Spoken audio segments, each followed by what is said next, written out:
நிறைவாழ்வு AG சபை வழங்கும் morning மன்னாவிற்கு உங்களை அன்போடு வரவேற்கிறோம். கர்த்தருடைய பரிசுத்த நாமம் மகிமைப்படுவதாக. இந்த நாளிலே உங்களை சந்திப்பதிலே மிகுந்த சந்தோஷம். என கண்பான தேவனுடைய பிள்ளைகளே, அற்புதங்களை எதிர்பார்த்து கொண்டிருக்கீங்களா? இன்னைக்கு கர்த்தர் உங்களோடு பேசுகிறார். என்ன வார்த்தை தெரியுமா? யோசுவா எழுதின புத்தகம் 3ஆம் அதிகாரம் 5வது வசனத்துடைய கடைசி பகுதி இப்படியாக சொல்லுகிறது: கர்த்தர் உங்கள் நடுவிலே அற்புதங்களை செய்வார்.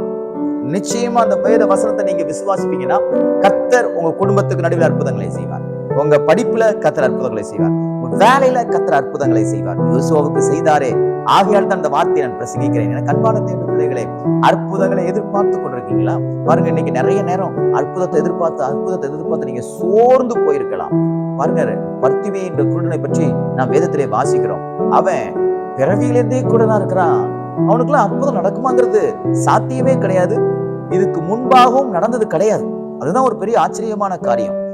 ஆனால் இயேசு கிறிஸ்து நடந்து போறாருன்னு சொன்ன உடனே சாத்தியம் இல்லாததை அவன் எதிர்பார்க்கிறான். பாருங்க, இது முன்னாடி நடந்துருச்சுன்னா, எப்பா ஒரு நாள் இயேசு கிறிஸ்து வந்தாரு, இப்படி ஒரு குருடனுடைய கண்களை திறந்தாருன்னு சொல்லலாம், அல்லது பழைய ஏற்பாட்டு காலத்துல நடந்துச்சு அப்படின்னு அவன் சொல்லலாம்.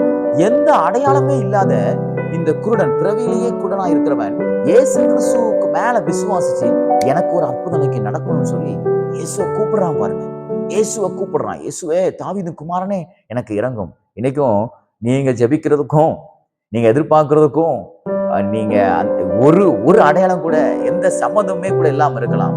இது நடக்காதுயா, இந்த அற்புதம் எப்படி நடக்கும் அப்படின்னு கூட நீங்களே சொல்லிக்கிட்டு கூட ஜெபம் பண்ணிருக்கலாம், பார்க்கலாம் அப்படி கூட நீங்க சொல்லிருக்கலாம். கர்த்தர் சொல்றாரு, எப்படி அந்த குருடனுடைய சத்தத்தை கர்த்தர் கேட்டு பிறவியிலேயே குருடனா இருந்த அவனுக்கு கர்த்தர் அற்புதம் செய்தாரோ, அதே போல உங்களுக்கும் அற்புதங்களை செய்வார்.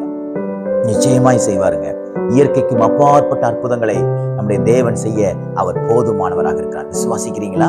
நீங்க விசுவாசிக்கும் பொழுது கர்த்தர் எப்படி ஒரு பர்த்திமையுடைய குருடனுடைய கண்களை கர்த்தர் திறந்தாரோ, அதே அற்புதங்களை உங்களுக்கு செய்வார்.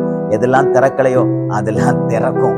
எதெல்லாம் நடக்கலையோ அதெல்லாம் நடக்கும். எதெல்லாம் சாத்தியம் இல்லையோ இன்னைக்கு சாத்தியமா மாறும். எதெல்லாம் உங்களை தேடி வரலையோ அதெல்லாம் உங்களை தேடி வரும். எதெல்லாம் இன்னைக்கு வரைக்கும் முடிச்சு போட்டு வச்சிருக்கீங்களா முடியாதுன்னு, அதெல்லாம் கர்த்தர் இன்றைக்கு அவர் முடித்து கொடுப்பார். உங்க சரீரம் இன்னைக்கு ஒத்துழைப்பு இல்லாம இருக்கலாம், உங்க குடும்பத்துல உங்க பிள்ளைங்க ஒத்துழைப்பு இல்லாம இருக்கலாம்.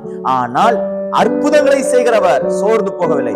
அற்புதங்களை செய்கிறவர் இன்றைக்கும் அவர் அற்புதங்களை செய்து கொண்டிருக்கிறார். உங்களுக்கு செய்வார், உங்க குடும்பத்துக்கு செய்வார், உங்க தனிப்பட்ட வாழ்க்கைக்கு செய்வார். உங்க சரீரத்துல வியாதிகள் இன்னைக்கு ஒரு அற்புதங்களை கர்த்தர் செய்வார்.